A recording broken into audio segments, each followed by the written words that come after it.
Hello, friends. How are y'all doing today?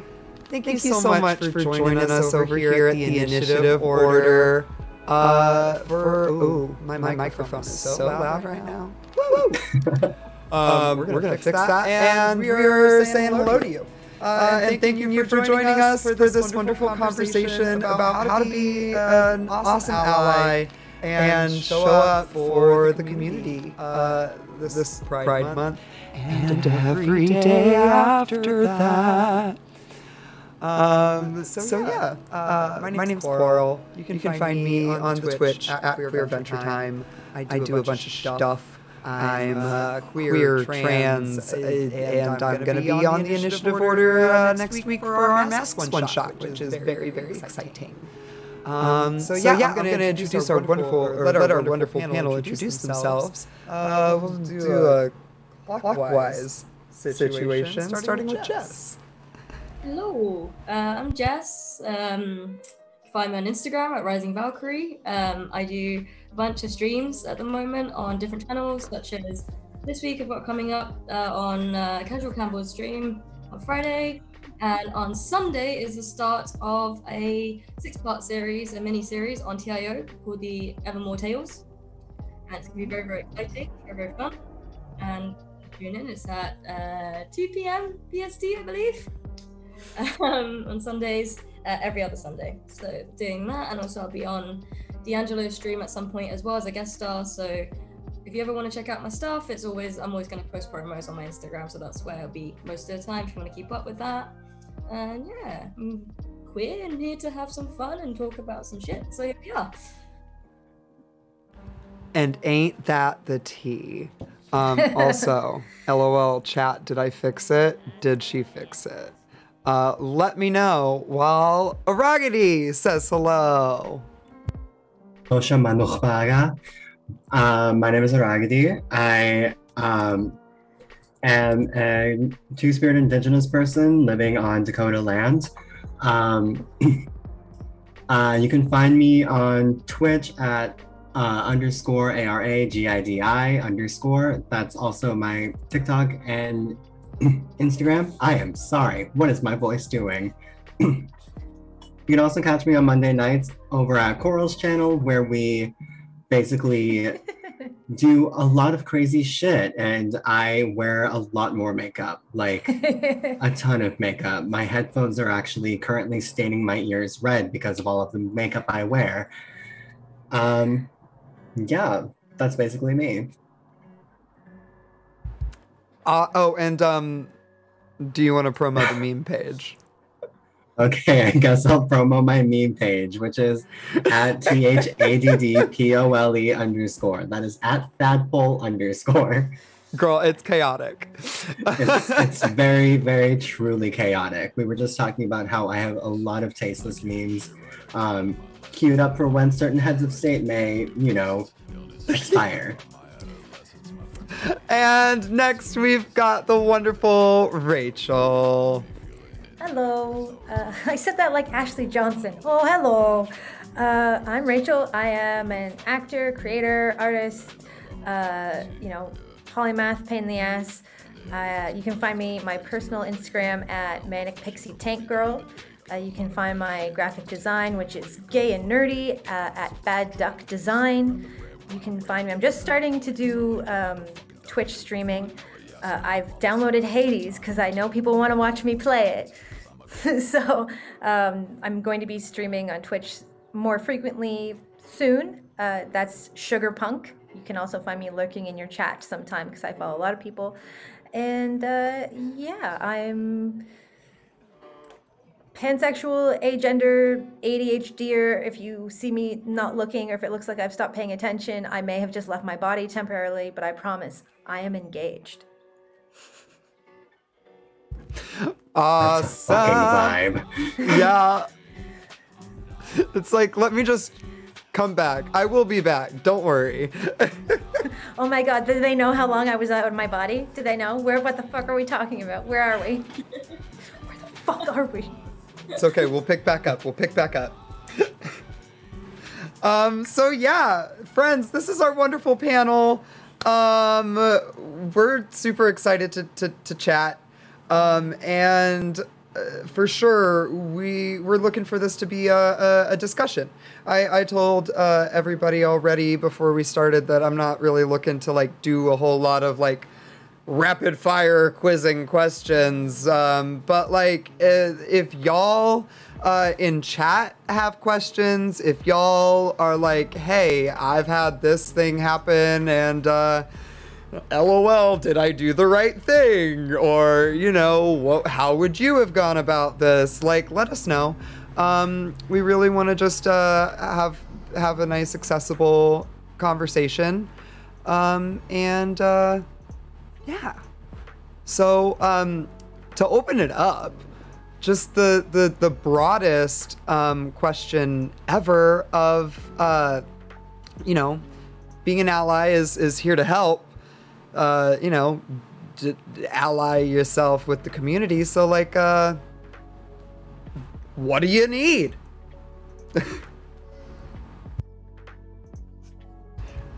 And anybody can feel free to start. I know we already had some ideas pre-stream.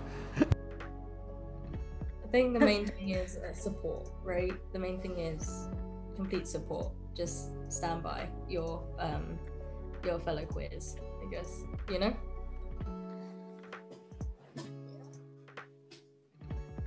I feel like I need people to, I guess, physically, like, it's hard to say during these unprecedented times, but like when I say like physically show up, it's like,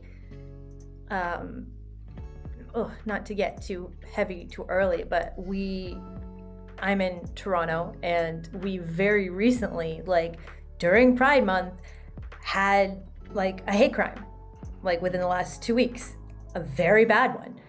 And I think like a professional, semi-pro professional athlete was involved. Like, when this stuff is happening, it's hard to say like, put yourself in physical danger. But there are gonna be instances where like, you just being aware is not enough. Like, sorry to skip right into it, but like, that's my whole thing of like, a bunch of us are like providing this information. Like, we're doing this for allies right now. And so I find sometimes like the least you could do is like, if you hear or see something, like you being the person to step in or to say something, even just physically putting yourself between like it. And it's hard because, you know, there are people get stabbed and shot over this stuff, but like sometimes all like a bigot in public needs is, you know, that inspiring thing that happens in all the movies where a whole bunch of people will stand between, like, and it sounds cheesy, but like, this is the time we're in, where like, if people are being physically attacked, like, filming it with your phone is one thing. Like, evidence and stuff is something we're all very aware of, and the virality of these videos. But I think, I don't know if it was like Bobcat Goldthwait said it, but like, if you ever see me getting beaten up by the cops, like, put the phone down and help me. Like, we're all very good at observing and sharing information, like, and just reposting. But I really need people to realize that like, making yourself visible as an ally is very important. Because if you're just an ally in your own head and like, well, I know things, well, that's fine. Like, your knowledge of the difference between pansexual and bisexual is very good. But like, if someone's beating the shit out of me in public, I need you to do something. Like, I need to know that I'm more physically safe. Like, I can walk away from a conversation, but there are going to be times when you need to like stand with us and make yourself actually counted.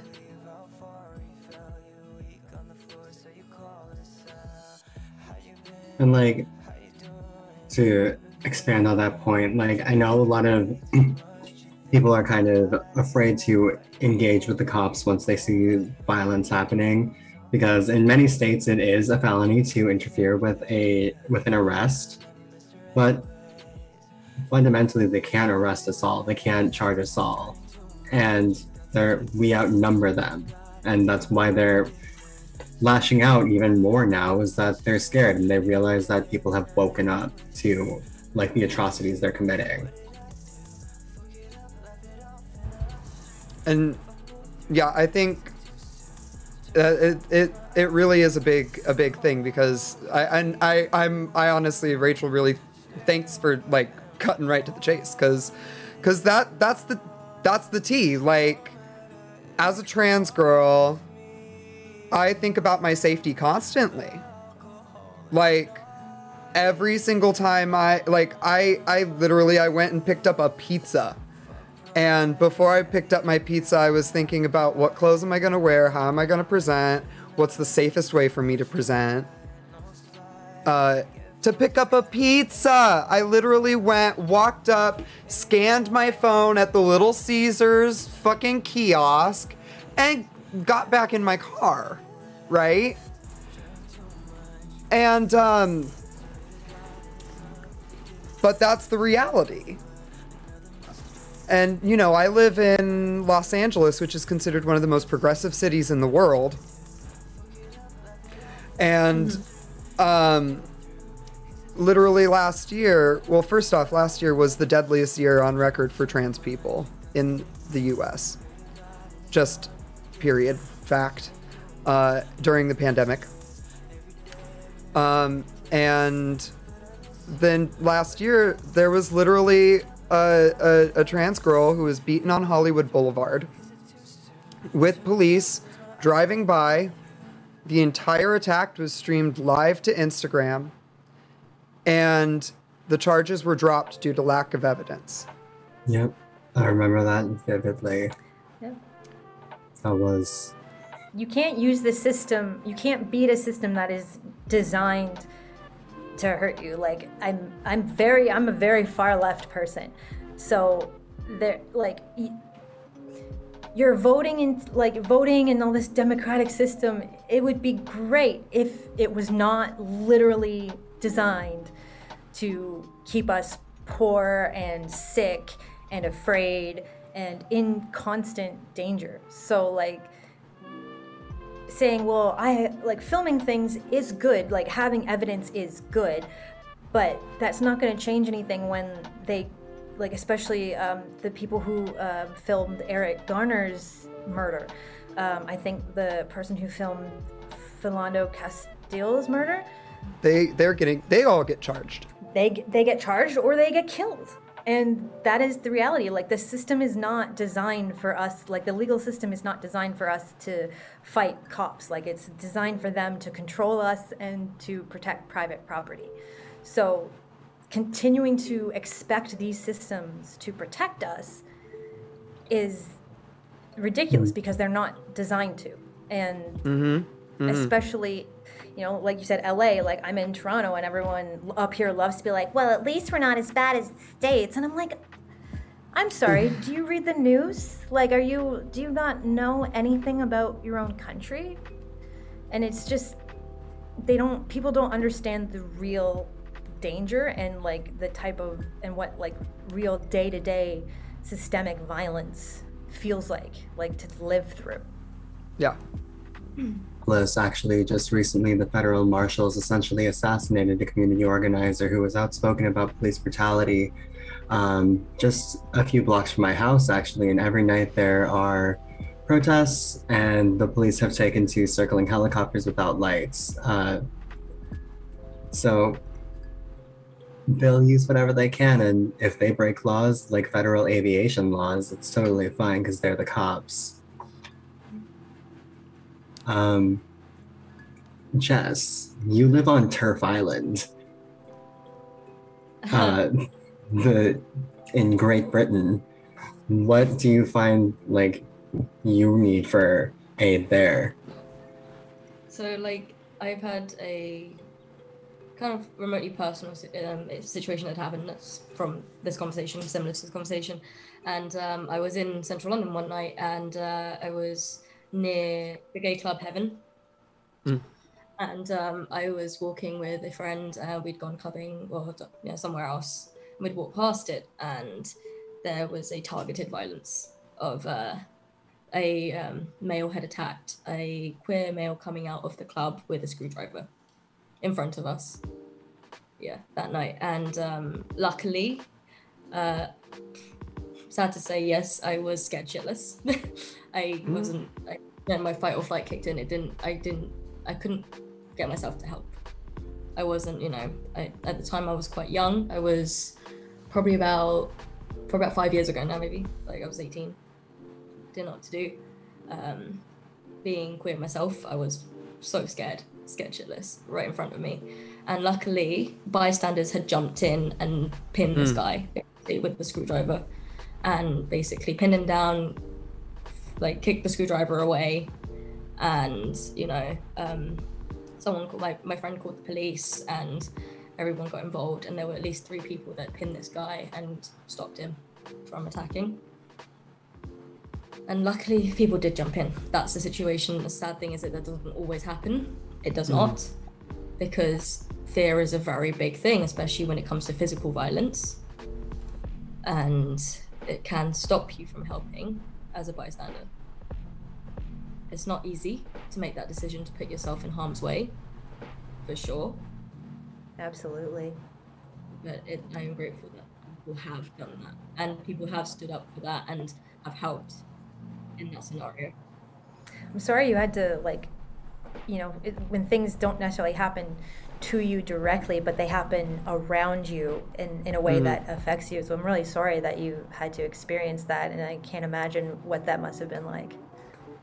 Oh, no. It's it opened my eyes up a lot more to realize that, yes, there is a lot of bad, especially a lot of pain towards the community.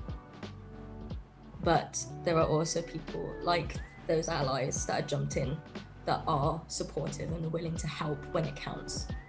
Obviously, not everyone is, but there are, at least on a positive note, there are people that are willing to help those that they don't even know. In that always look for the helpers. Yeah. Which so I mean, I feel like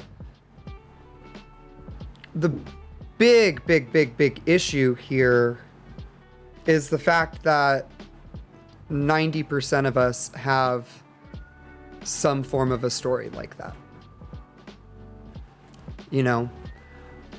So, if we've got a chat full of wonderful people here who are looking to help, if they are, honestly, fingers crossed, they never are in a position where they, have to step in like this. What do we think are some of the things that they can do to help on a broader level to change the culture, so we don't have to we don't live under that threat of violence, because it's I don't want us to just be responding to the negative, what can we also, what's a task we can give our friends? Homework. Localized, obviously, is kind of level. You can always do your research. Always do your research, right? Know as much as you can about the community and be informed and educated. Because ignorance is a thing. Yes, ignorance is definitely a thing. But also making mistakes is a thing, and that's okay to make mistakes. It is okay to fuck up once in a while, right? As long as you are educated and you want to be educated and you continue to learn as a person and grow. That's important. Like, for example, pronouns, right? Using correct pronouns that people prefer. Simple as that. The smallest thing, right? It's the smallest thing, but it makes the biggest difference. As I identify she, her, and that's me, and I would expect someone else or anyone else to respect that, right? That's the smallest thing. Respect my pronouns. Yes, you may fuck it up once in a while. Yes, you may say the wrong pronouns. But as long as you recognize that and say, oh shit, yeah, I'm using the wrong pronouns, I'll try better next time. I'll do better. I will do better. Right? I'll consciously make more efforts. And that's all you can ask, right? Because we are human, we make mistakes, and that's okay. It is normal. When you're called in, don't lash out and immediately say, well, I guess I'll stop. Or, oh, I'm sorry. Don't like center yourself. Don't. Well, I mean, like you can say you're attack. sorry, but like not like aggressively, oh, I'm sorry. Like Sorry. It's like when someone's calling you in, it's not like they're trying to discredit you. They're not trying to make you a bad person. They're not trying to cancel you. They're calling you in because you're fundamentally on the same side and they want to help facilitate your growth. They want to help you develop. So it helps if you are willing to hear the voices of those who are affected. I think sometimes people get the wrong idea that they've had this social justice warrior, cancel culture thing drills into their head where like if they ask a question or if they get something wrong that we're going to be like, no, like you're canceled and like we're going to like post shit about you and stuff like that. When like, honestly, I was working at a call center maybe 3 years ago and I had this young man. He was such a sweet kid because he was way younger than me. And we were like in our inter-office chat and he sent me a message that said, is your partner a transgender? And because I knew him, I was just like, oh, sweetie, like you're trying so hard. Like he wanted to know, like he asked because like just to ask that, I think he probably had to like get over like a lot of anxiety for himself. But because I knew him, I was just like, no, let me explain how it works. And for some people, it is a lot of information to take in at once. And, you know, it's not about giving him an academic style lecture. It's just like, no, this is what it is. And they like asking follow-up questions, you know, it really depends on your relationship with the person. But I think we're all very willing to talk. Like, we love to talk. Like, hi. Like, I would never be mad at somebody for wanting to genuinely understand me, you know? Mm-hmm. Like, I'd have to agree. I'd rather you 100% ask in a respectful way and then just assume. Never assume. Never, ever, ever assume anyone's sexuality, gender representation, anything. Do not. Because you don't know that person. And also even... Oh, sorry, go ahead. No, you go. I mean, even beyond assuming those things about a person, like even two people who are queer can have completely different opinions, ideas, like queerness, queerness, blackness, any identity contains multitudes. And you're going to have people on all different ends of all different spectrums of trains of thought, regardless of that identity. And that's just humans. Yeah, like don't take any one voice as an authority, because I feel like that's when a lot of bad things happen, because on social media it's rather easy for people to create a cult of personality that makes it difficult to disagree with them or ask for any nuance whatsoever. So try to get as many different voices as possible, try to expand your horizons, and honestly reach out to like people of that community in your life, ask if they have any personal heroes, and try to learn more. It's okay to not know things and to say to say I am not knowledgeable enough about this topic for me to speak on it, especially being a white person. Like at the beginning of quarantine, when there was a lot going on, like it was the beginning of a lot of the showing up for the Black Lives Matter movement, and I had a lot of my white friends who were posting videos from certain bloggers and stuff like that. And I had to say to them, like, listen, this is what I've heard from the Black people that I know, is that they don't appreciate these videos that are like violence porn against Black people. And they don't want this to be the image and the ideas that are being shared, because it's just, you know, it's really easy to just repost the same video of like somebody getting brutalized. And I had also recently just lost my mother, so I was not in a good place, but also being the loudest communist killjoy that everybody knew, people were just sending me clips of things. And I had to say, like, listen, I can't do this right now. Like, I know that you're looking to me in this moment, but you can't just send people videos of violence. Like, I know I'm white, but this still causes me emotional pain, you know? And to say, like, and I had people say, well, you know, I think that is still good. And this, I'm like, I'm telling you, not as me, I'm telling you that this is what Black people have said to stop doing this. And that's all I'm saying. If you're gonna continue doing it, like, you know, that's your business. And I can't control what you do.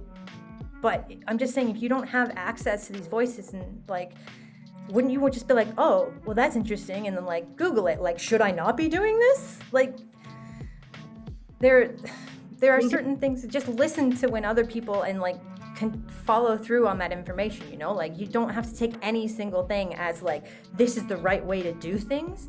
You just get these voices that are within that community, you know? On that topic, I have always felt that when people share those videos, it's always Mashi's. It is always the Mashi, like, activist. Mashi means white in Hirata. It's very dehumanizing to the victim. You're not honoring them. You're not doing them a favor by sharing images of them being brutalized. What the message I get when I see people reposting these is that it's like, look how moral and strong I am because I was able to sit through watching this, and now I'm mad, and now I'm so much more woke now than anyone else. I know what's going on, and I could sit there and stomach this. It's not about helping other people. It's about making yourself feel better. By watching footage of minorities being brutalized, to me, it just comes across as just honestly sadistic. It doesn't make me think you're an ally. It makes me think you're just reveling in watching our pain.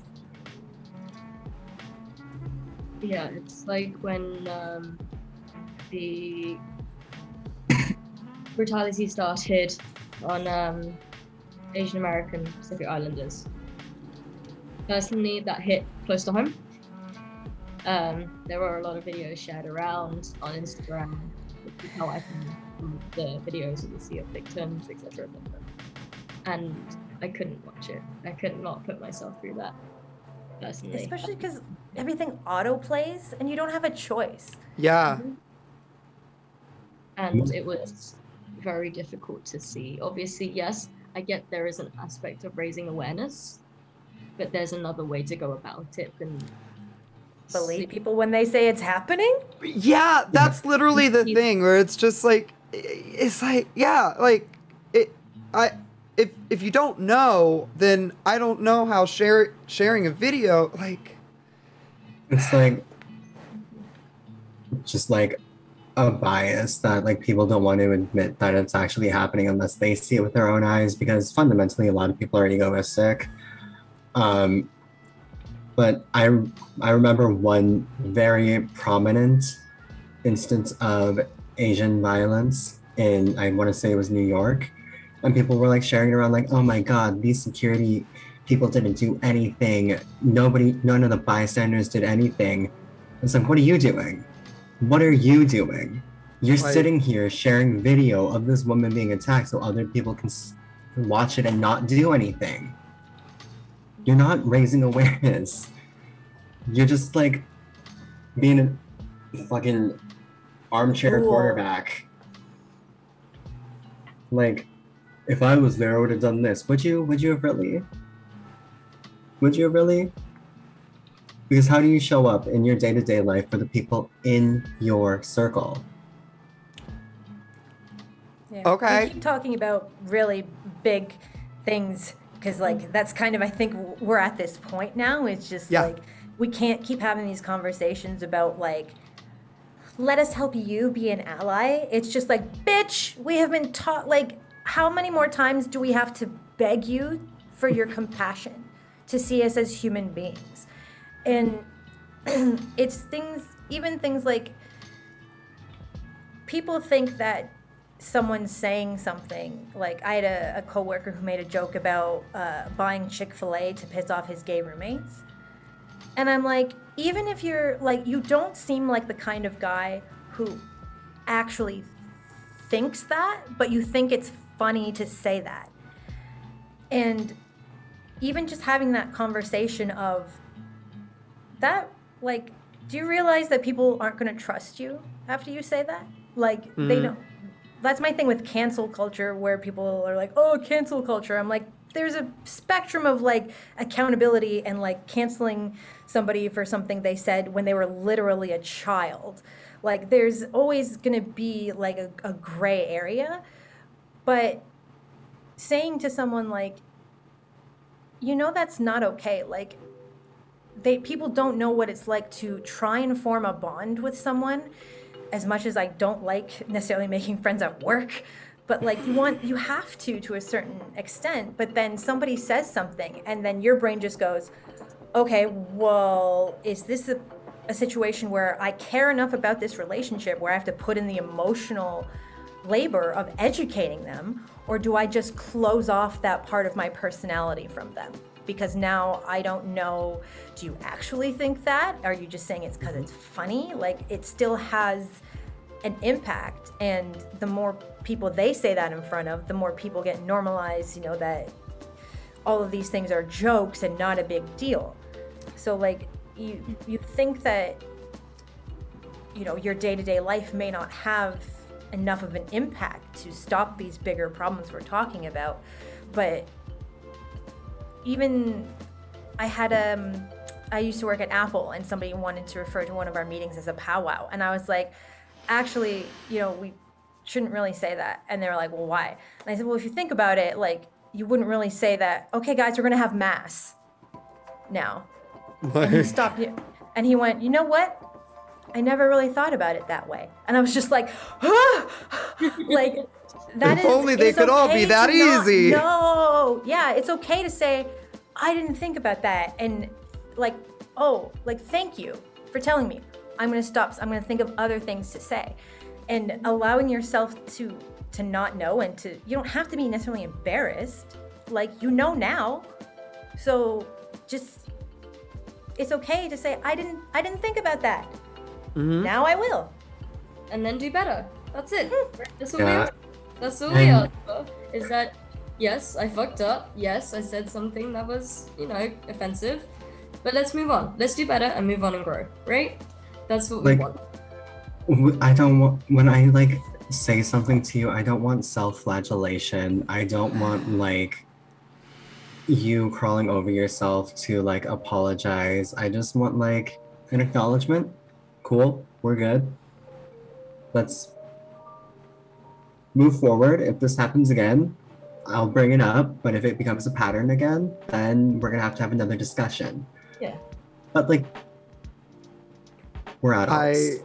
Let's just vibe. Yeah, it's like so I've had an issue with a lot of people here, where probably around the world anyway, but like using the word gay in a derogative term, as like using it as a girl. They're still doing that over there. They're still doing that. That's so girl wearing a skirt as a top. I knew a 30-year-old man who used it as a term, well, not 20-something, 28, 29, I don't know, but he was using it as to his friends. He was very much like, oh my god, you're so gay, like you're so fucking gay, like that kind of thing. And you could feel it. Yeah, it was like he'd also call people a fag, and he'd use that as a term, as like a banter term, and it's not bantering because being a queer person at that table, oh, like, you know, no, just no, full stop. So like, there's a common teaching tool, which is it's like a pyramid. Sometimes it's a pyramid, sometimes it's an iceberg, and it's like the iceberg of oppression, right? And like, or the pyramid, like, and the, like, the reason why we just dove right into it today is because we are seeing a whole hell of a lot of the top of this pyramid, a lot of it recently. And honestly, I think, and you know, we've all got theories as to why, you know, just the years 2016 to 2021, things got a lot more, you know, tense. Wonder why. Can't imagine why. Who knows? But like, I'm not sitting here going to blame all of our problems on that though. Like, because there were plenty of problems before that. And a lot of it. I personally am blaming everything on Theresa May. Margaret Thatcher, the original. No. The OG Margaret girl. Thatcher didn't have the Tory power stance. Margaret Thatcher did not understand the true power that the Tories could wield because she had never. Returning. The power still, I forgot. That was a mistake. Did you shoot them from the waist up? No, I got the full body. Was I only supposed to do waist up? I'm only supposed to do waist up. It looks silly. Fuck. I don't even remember where we were going. Sorry, I'm also. We were talking about the iceberg. The iceberg. The iceberg, yes. But yeah, so the iceberg, cause yeah, all of that language, all of those things normalizes queer, and honestly, like when we're talking about systems of oppression, you can really apply these to the vast majority of other oppressive structures, be it white supremacy, sexism, this, that, and the other thing, ableism, but at the stuff at the bottom, the jokes, the you know, using gay as a joke, as a slur, all of those things support the top of the pyramid, which is violence and death. Well, the whole thing, like, it's comforting while also very, like, distressing, just to remember that the root of, like, most evil is just, like, capitalism, and that, like, most of this stuff exists as what's called boundary work to keep us fighting with each other instead of fighting like the 6 guys who have literally all the money. So like I see a lot of. Speaking of, happy Amazon Prime Day. I know. I'm sorry. Big joke. Big joke. ASMR, I beat the shit out of Jeff Bezos, and every time I hit him, he makes the ring sound from Sonic. But yeah, like the crowbar separation between like bisexuals and pansexuals, there's absolutely no reason we should be fighting each other. It's like beating up the other poor kid because you're poor, meanwhile like the rich kid bought out the entire, like, you know, the entire movie theater for their birthday. Like, that's like, there shouldn't be a separation. Ugh, I keep hitting my mic. Like men and women and non-binary, and like, it's the only us and them is us versus the billionaires. Like, there should be no infighting among us. And by allowing the othering of various groups and dividing us, you're making it harder for us to fight for what we need. Things like fucking healthcare. Like, Canada, free healthcare. Did you know, I had a friend who had a baby. They don't get free diapers. Like, they're like, well, you gotta go down to the gift store and buy some. And I'm like, what are my taxes going for that newborns aren't getting free diapers in the hospital? Like, why do I still, like, this is the stuff that they are doing to us, to all of us, because none of us are the 1%. So why are we fighting each other? Because most of what makes, like, I always say, white people, like, for the most part, you are angry for the right reasons at the wrong people. Like, black people, gays, non-binary people, Asians, like, none of these people are responsible for you not having anything. It's the 6 guys who are hoarding their wealth and destroying, like, everybody's lives, but, like, allowing us to fight each other even in the smallest of ways sows those big, like, canyons between us. So if you stop, like, the erosion, like, when it starts, you don't end up with these growing rifts between groups. Like, so love each other. It sounds so simple, but it's so radical. To expand on that, sometimes the best thing you can do to help people in your life is to log off. Log off and go out and make friendships within your immediate local community, because the needs of the people who are immediately around you are going to be radically different than someone in Canada, in Scotland, in Ireland, in Russia. Like, yeah, in Russia, in Fiji, like, in California. Like Coral and I, like, LA to Minneapolis, like, we're living in 2 radically different worlds at the moment. And a lot of the times, the arguments that happen online only happen online. Yeah. They don't matter to anyone who's, like, actually showing up to the events in person. They're just completely outlandish takes for the sake of engagement and for the sake of, like, causing division. And, like, in, like, 20 years, we're gonna, like, find out that, like, asexual should be kicked out of LGBT was, like, a CIA psyop to, like, cause a rift and, like, weaken the LGBT community, or, like, the queer as a slur discourse was, like, from the CIA, like, or the no kink at pride discourse. Just, like, discourse. Like, sometimes the best thing you can do to help is not to fan the flames. Yeah, like, you don't. Sometimes you can just, like, say yikes and log off and move on. Block them. You can block whoever the fuck you want. Like, if someone's... Like, Sorry, go ahead. I've been talking a lot. No. Don't stress. Honestly, don't stress. Because microaggression is a thing, and it's too fucking real. Daily microaggressions add the fuck up.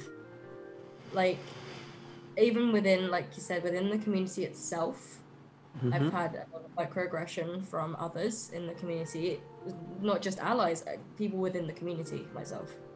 Because I identify as bisexual and possibly homoflexible with a strong preference, so 95 to 5% at the moment, because it's a spectrum. It does move around, the scale moves, the slider moves wherever it wants to go, depending on the day, right? And I've had someone else I know who also identifies as bisexual said to me, oh, then you're just a lesbian. Because of the preference. Because of the strong preference. Yeah, exactly. A werewolf is still a werewolf whether they're in wolf or human form. Correct. You know, Pull-out couch is still a pull-out couch, whether it's in couch or bed form. Yes. And this is, so we're not just talking about allies specifically, but this is what people need to do in general, is to respect what you identify as regardless. Because that is you, and it takes time, and some people need to realize that it takes a lot of courage and a lot of bravery and strength to even come out. Especially based on circumstances and culture and whatever, including family. It is very difficult to come out. It is not an easy thing. It's there's a lot of circumstances that make it difficult. And that's not even taking into account of being able to accept yourself as a person, because you are different, in quotation marks, because you aren't like the many, right? And it also doesn't even mention the material conditions are different.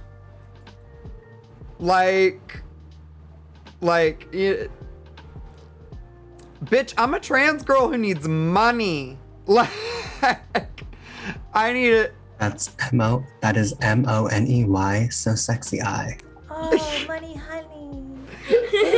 Like, but like T, like, cause that's the thing. Like, in the States, how many states are you still allowed to get fired for being gay? My home state of North Dakota is one of them. We have tried passing legislation preventing that from happening for every year for the last decade.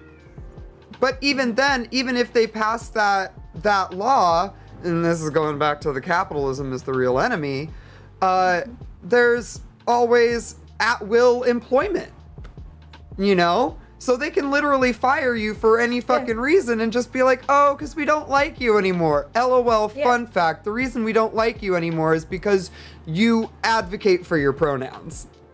That's why we don't like you anymore. We don't like you because we didn't realize that you were going to show up as a woman with hairy legs, and that's not an acceptable look. You know, but we can't tell you that. We're just like, which, you know, I'm not sitting here blaming all of my fucking authority issues, because let's be real, I have authority issues and I don't get along with many managers. I'm not here to blame all of my employment woes on being trans. But I'm not saying it fucking helps. Well, just even being that person who will advocate for yourself and others. Like, I worked for Apple at the Genius Bar, and what we used to do is people would come in and, like, when they checked in, people would put in like a description of what they're wearing so we could find them for the appointment. But people were also putting in M's and F's for their perceived gender. And I said, like, I sent around an email saying, hey, can we not do this? Because, and this was like, sorry, I had to like realize how old I am, like 6 or 7 years ago. And I got pushback. And they're like, well, why did you feel the need to send an email about it? And I was like, why the fuck? It's not because it should just be, oh, okay, I won't do that anymore. But like Apple, like these brands that want to be like, happy Pride, we'll take your money, please. Like what they show you is not necessarily like when, you know, that this is what we mean by saying like, okay, well, you have a rainbow logo for June, but how do you actually treat these issues internally? And being like, I have lost jobs for advocating for myself and to unionize. I have lost jobs basically for being disabled because of the like shitty public transit in Toronto. And within the first 90 days of them employing you in Toronto/Ontario, like you said, they can fire you for no fucking reason. I got fired 2 days before my probation was supposed to end. And it's just, there's no accountability for these places, so they get to treat you like shit, say it's not for the reasons that it is, and then that's the real, like, the systemic day-to-day violence. Okay, well, now I have no money for medicine, and I have no money for rent, and Toronto is one of the most expensive cities in the world to rent in, and everyone wants to blame it on us not trying hard enough or whatever. But like, these are things that are actually happening, where we are losing and sacrificing things for our principles. But there's like, if enough people, like you saying, we outnumber cops, we outnumber everyone, like the people, like us, the minimum wage to, like, you know, if you don't own property, you're not middle class, okay? So like, you're one of us. We should all be like supporting each other, but we're put in these positions where we don't want to be knocked one rung down the ladder, because we don't want to be homeless, because And if they take care of the homeless in our city, which is a huge, like today they cleared out a camp in one of our parks because fuck people, right? It's only a fucking pandemic. Like, it's just so easy to blame someone's personal failings when a company like Apple, the most valuable company in the world at one point, like, how do you fight that? How do I fight Tim Cook, who is gay? Like, his company is doing this. So, like, you know, this is... How you fight is a quick right jab and then a quick left jab. Just... Yeah, the initiative order. That was a joke. It was for legal purposes. I have no idea what violence is. Kill that is. guy for you? That was a joke.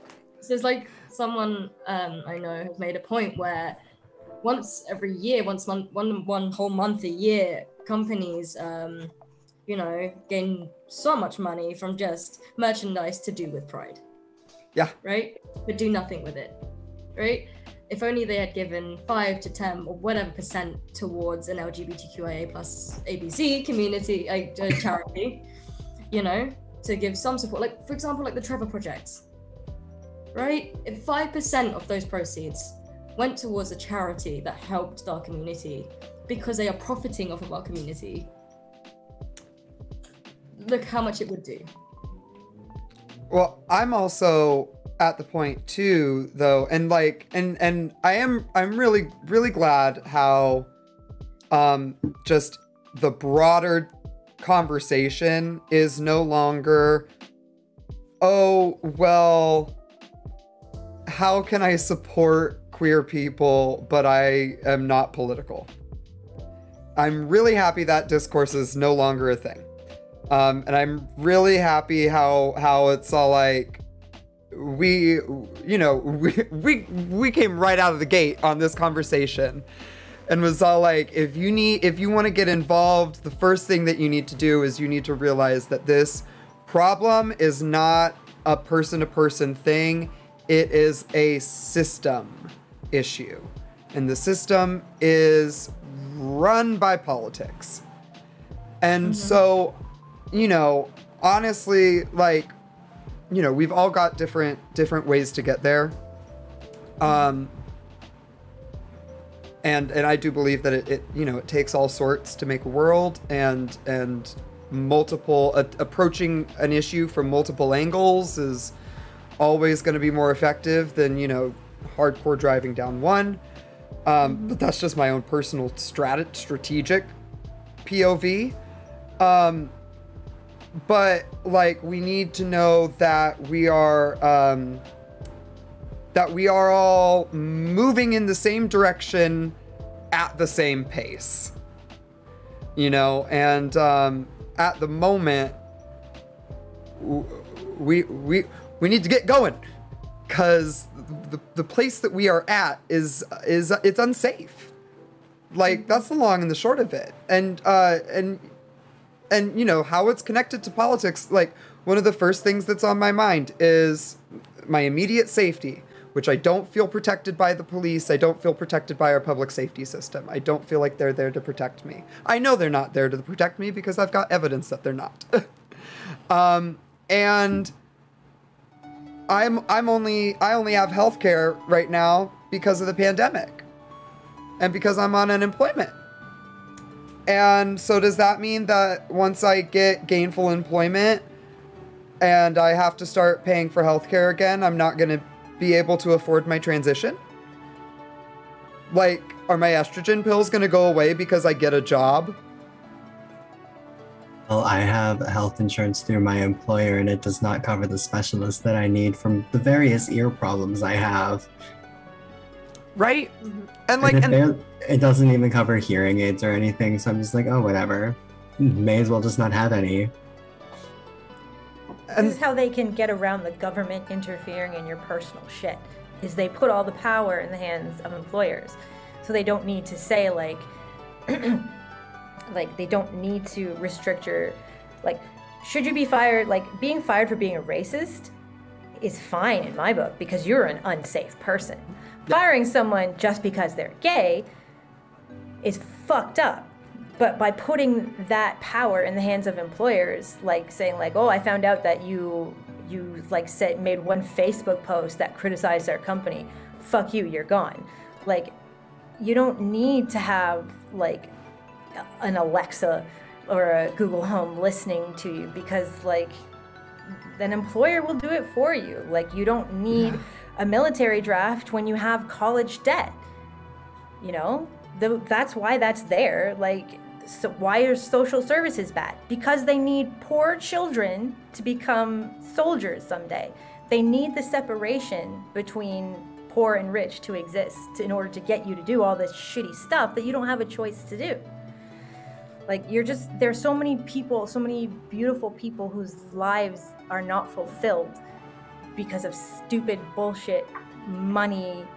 Like, you know, who could you be if you could have your hormones at no cost, like, and your hearing aids at no cost? Who would you be like if you could live out everything you love to do and contribute to your society, but like you are systemically prevented from doing that? And it's like, oh, it makes me so sad. It's so exhausting. Just because of who you are, nothing else. Not even saying anything offensive. No discrimination. Sorry, I'm sexy and I have a fat ass. Move, I'm gay. Yeah. Exactly. I mean, I actually got office. fired because I did go to the copier like that. I did that once, and my Polish boss, she goes, be careful, she's gay. And like in a joking way, like because I said it, he was like building on the joke. And I'm just like, you could joke about it with me. That made me feel safe because you're willing to joke about it. Yeah. And that makes me okay to be my gay, weird self. Just don't joke at my expense. Exactly. Yeah. I Joke think with me. power structures, you know, acknowledge the power structure that exists. Like, if you're coming at it from my perspective, and we have, like, we can tell intentions. Intentions literally mean everything, and they are so crystal clear. Like, I'm a fucking Twitch streamer, right? I can tell within 2 messages if somebody's a troll or if they're literally just curious and really fucking lost. You know? And it's okay to be really fucking lost, but your intention is everything, and your intention will absolutely drive. Yeah, Orlane 100% can confirm, as one of my mods.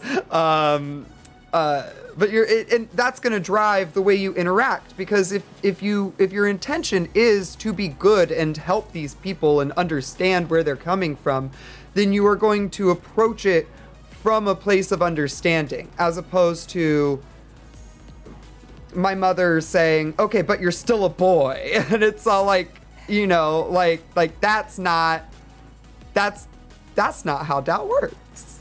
Mm-hmm. Ask questions rather than making statements. Yeah.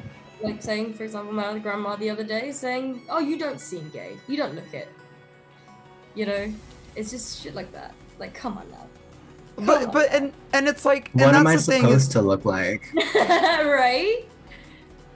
And it's interesting like because it's like that conversation could be had if it's an approached like, okay, that's interesting because I had a specific idea of what such and such was in my head, and that's apparently wrong. Like, if you come at it from a point of like, let me know. If you don't want to let me know, that's great. But I have a thing in my brain, and I need to double check that. Like, that's legit. That's so legit. Yeah. It's honestly one of my favorite things to like ask people when they're like, well, first it usually starts off with like, what are you? Where are you from? No, where are you really from? And I'm just I'm from here. Yes. I'm from here. Yes. I'm like super from here, like more You're than super you from are.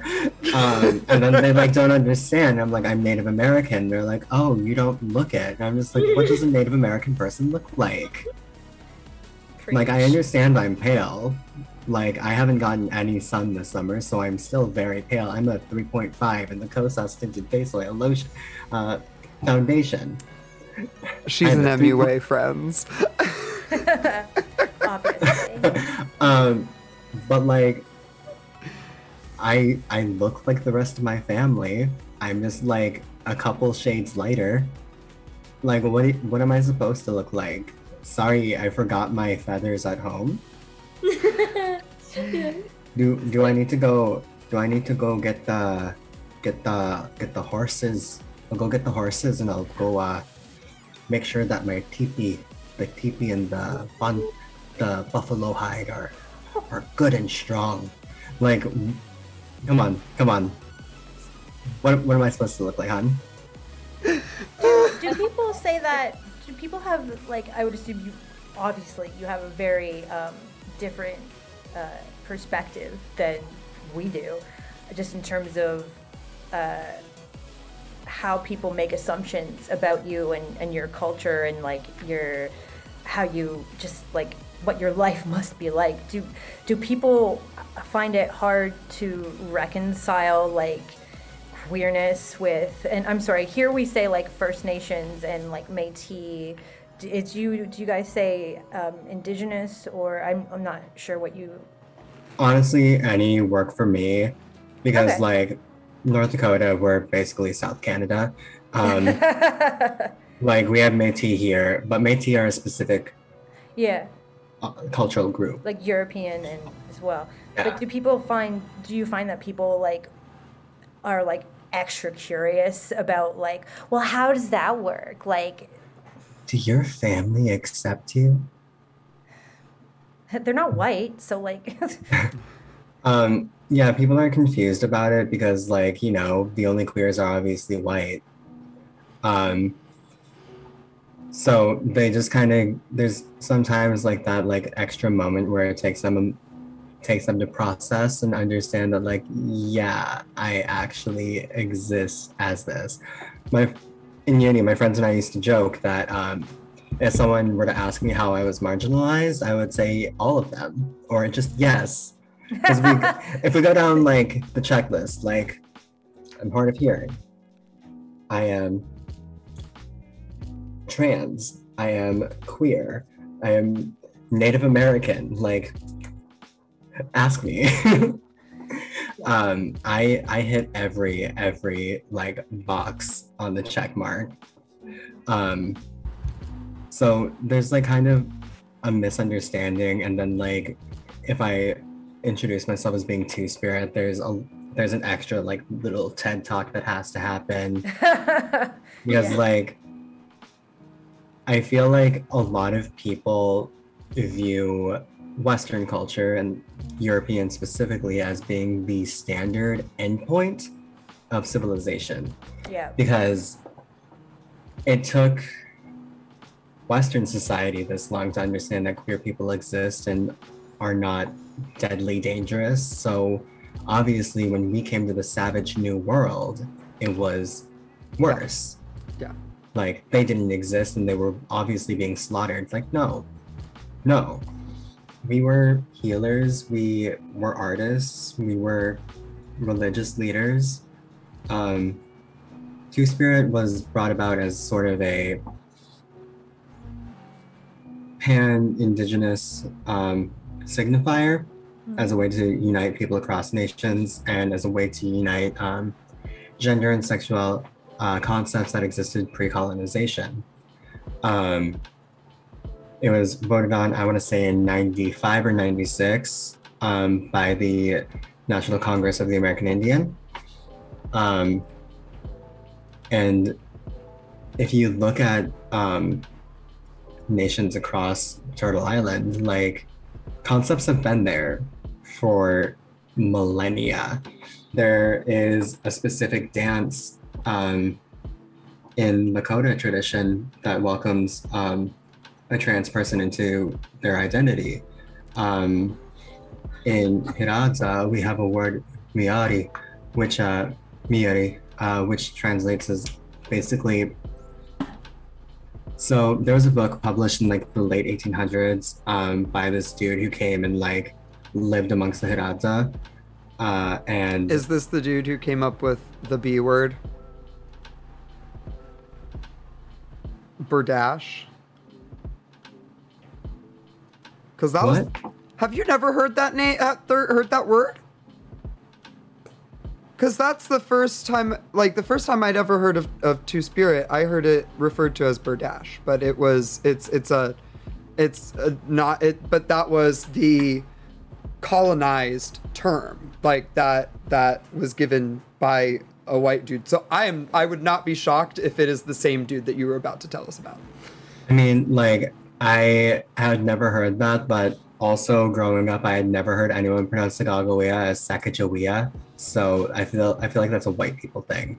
Well, I want to say it's like a French word. I'll look it up. We'll DM afterwards. Oh, Bourdache. Something like that. I feel like I've read it, but I just never put two and two together. But he wrote like a book called like the Philology and Ethnology of the Hirata Indians. And in it, there is like the word itself, and the actual definition that's listed is people who mistaken as hermaphrodites by Europeans. They are people who are born male but later take on the feminine dress and fulfill feminine roles within the tribe. Which, like, you know, it was the 1800s, it's fine. That's like the language they used, I guess. I mean, but like that's the 1880s, and there's written proof right there from an outsider showing that these concepts existed. Mm-hmm. And we were accepted. I love if this was a direct quote, I love how he phrased it as mistaken by Europeans as, and I'm just like, that is a direct quote. I remember reading that when I was 14, feeling seen, and then also being like, huh, this is interesting language. This doesn't awaken something in me. But honestly, though, that's really fantastic, because that is, you know, as an ally, right? You're coming from the dominant power structure, right? Like that's your thing. You are part of the oppressors, even if you are not an active oppressor. Like that is the group that you're in. So it's like this dude, like the cool ally thing that this dude did in writing like that specific quote was like, oh, we were wrong. Like this is who they are. Up. Yeah, legit. And then taking that to the rest of his people and being like, hello, friends. We were wrong. Because that's the thing. Like, y'all have access to spaces that we don't have access to. And access to power that we don't have access to.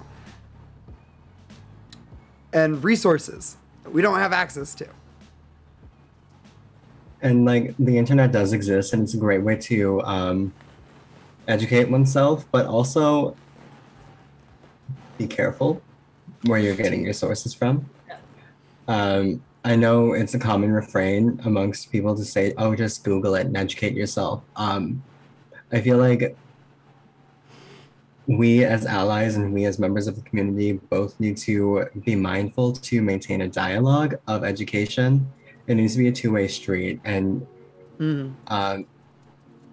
if you're looking for a resource, ask someone of that community in your life firsthand. Don't just Google it, because that's how rabbit holes happen. And that's how radicalization happens.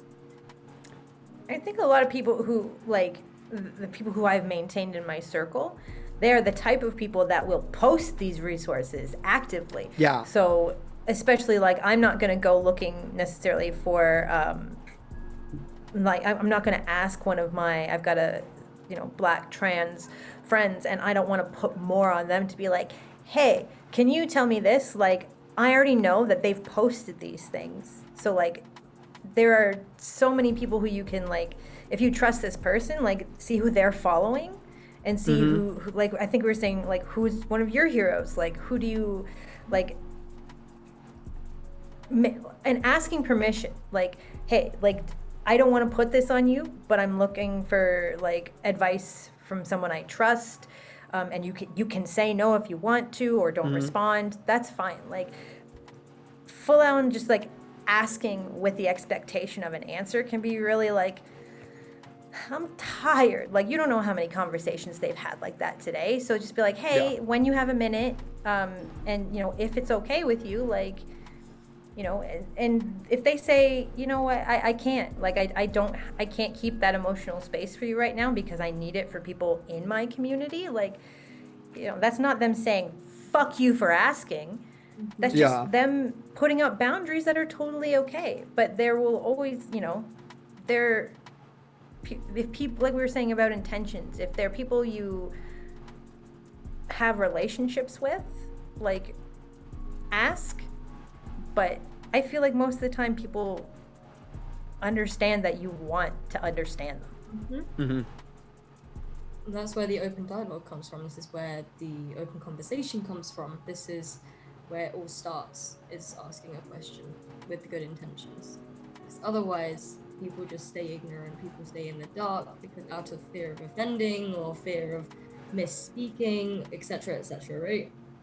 But at the end of the day, it's gonna keep happening if we don't learn more and if we don't grow and stay educated on top of that.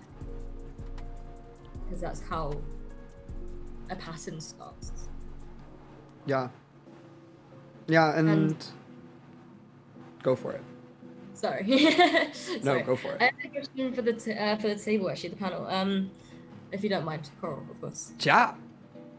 Take a quick bio break. Yeah. Ooh, yeah. Is that okay? Are we down to take a nice little 5-10, come right back, chat? If you've got any questions, then feel free to post them, and then we can do some fun question time after we pee.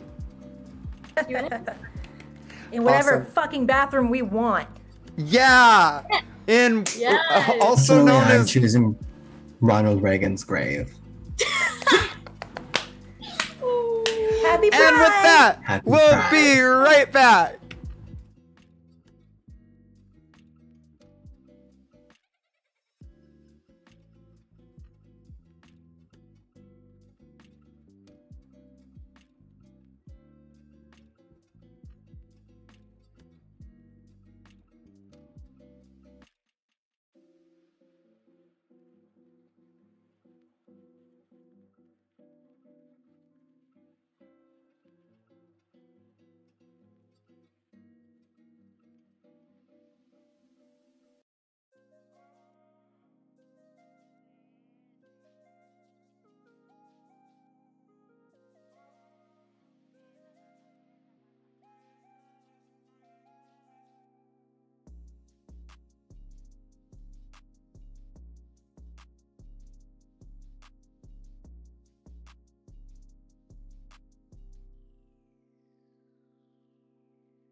Hi, friends.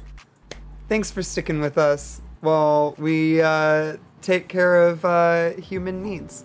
And Yes, totally human, not reptilians. This is my skin.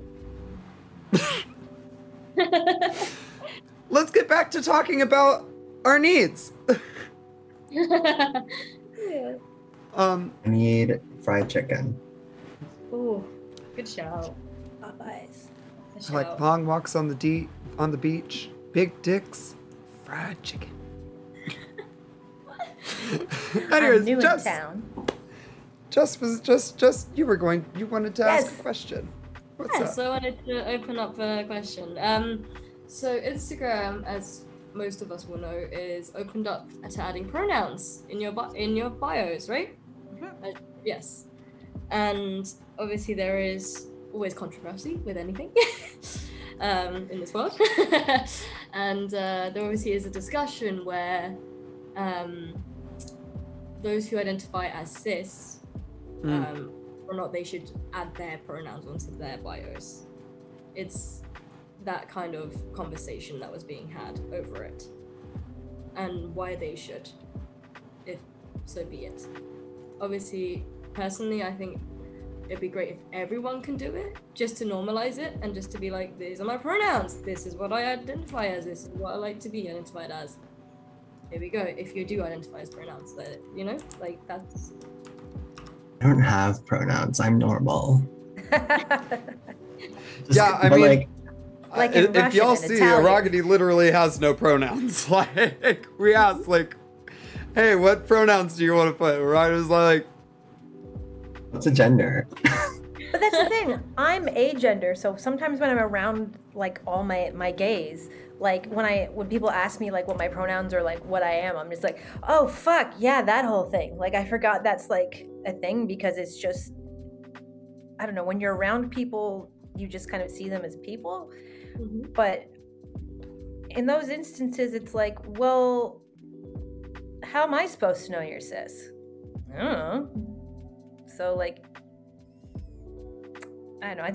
I do know certain people can't because, well, maybe not cis people, like certain people can't because it may endanger them or put them in a position where they could lose their job or something like that. But I just don't, like, why wouldn't you? Like, this is so easy. It's the base, it's the smallest thing you could do. Just do it. Like, it's just like, just put whatever pronouns you want. Yeah. Like, and if cis people do it, it helps make it less of a giant klaxon when someone like has like makes it a point to introduce with their pronouns of like a big Yep. I'm queer. yeah, Like, that's exactly what I was gonna say. like, come on. It's like the same thing of how there was discourse about whether like straight people should call their partner. Like, it doesn't hurt anyone, and it like makes it safe for people to just like say those things without like putting a target on their back. Like, that's and yeah, like, I think that's a really interesting safety point too. Is like, you know, we've talked about immediate safety. So if somebody's, you know, literally getting fucking beat up, we've talked about preventing harm in the future by creating a safer environment. And I think this is part of keeping queer people safe by allowing us to stealth at times, which like I hate saying it, you know, because it's like I'm one of those like, I'm trans, look at my titties and my dick, you know, like I'm literally, those have been my tweets today. Like, check the Twitter account, girl.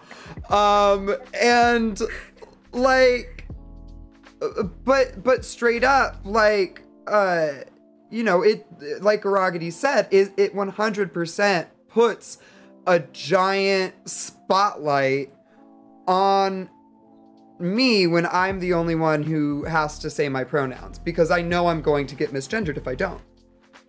You know, and or if like an event that I'm in is the only event that has pronouns, you know, on a channel. Like I've brought that up to a channel before. You know, I was on one of their panels and I was all like, you know, thanks for doing pronouns for this, but you really should do for all of your content, you know? And they were, and then, you know, they decided to push back on it and whatever, we'll talk about later. But, yeah, like that's part of keeping people safe, is allowing us to live our lives with the least amount of friction as possible. You know, because that's a thing, you know. Aragidi, you're feeling feelings. Are you okay? No, I'm just really trying not to say something. Oh, something bad? Something sassy? Type it in Zoom chat. Type it in Zoom chat. Oh God. Ah! Yes, it's amazing. Let's talk about it. Let's not talk about it. Oh, ha! I didn't get it. I don't understand. It's okay, Jess. We'll explain later. Okay. Let's just say it's really good at reducing friction. I saw that episode of the Magic School Bus. Oh, Zoom chat's on screen. Oh, girl. At my old school, we never went out booty holes. Well, there we go. It's a mature screen. It was an art school. Art school. Okay. This is called queer comedy. Hey. Part of being an ally is putting up with our shit. Allowing us to do those stupid things. I'm so sorry to blow you up, Aragidi. I will owe you for that one.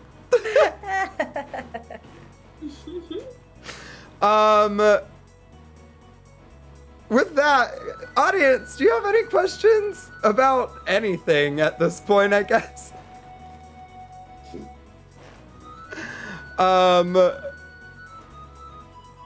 Before we just go on tangents about reducing friction. Oh my God. Oh my lord. Oh my lord. Okay. We're bringing it back. But yeah, yes. Allyship is knowing good brands of lube. Yes. Oh God. Anyways, yeah. If you take away anything from this conversation, what's one takeaway that you want our audience to take away from this conversation? Bringing it back for reals. Besides these things. Say, let all of your actions be driven by love.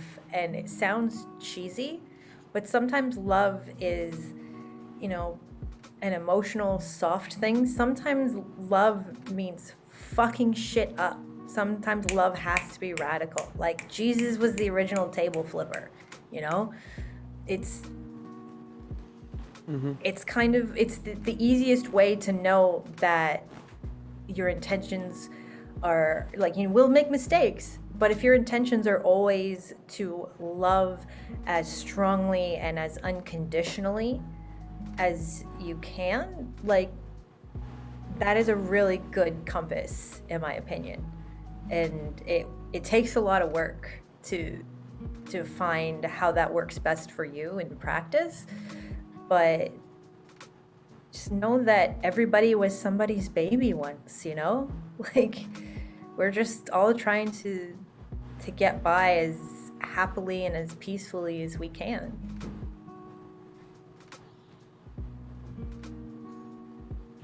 I would say be humble. You're not going to have all the answers. no one person has all the answers except me. I came out of the womb and the doctors were like, it's a boy. And I slapped him in the face. And I was like, didn't you read any Judith Butler? All joking aside, but like, you're gonna make mistakes. Everybody makes mistakes. Everybody has those days. I'm sorry. Just, you have to own it. Don't beat yourself up.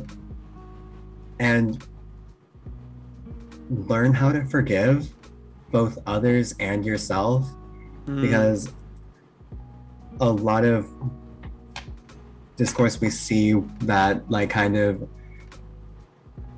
gets out of hand is, I feel people can't forgive themselves for their past mistakes, so they want to throw others on the pyre to watch the bodies burn. So be humble and move forward. I think it's easy to spread hate, very easy to spread anything negative, right? Because it comes from inward. But it's harder to share kindness and love. And even the smallest things in a day can make someone's make their day completely change.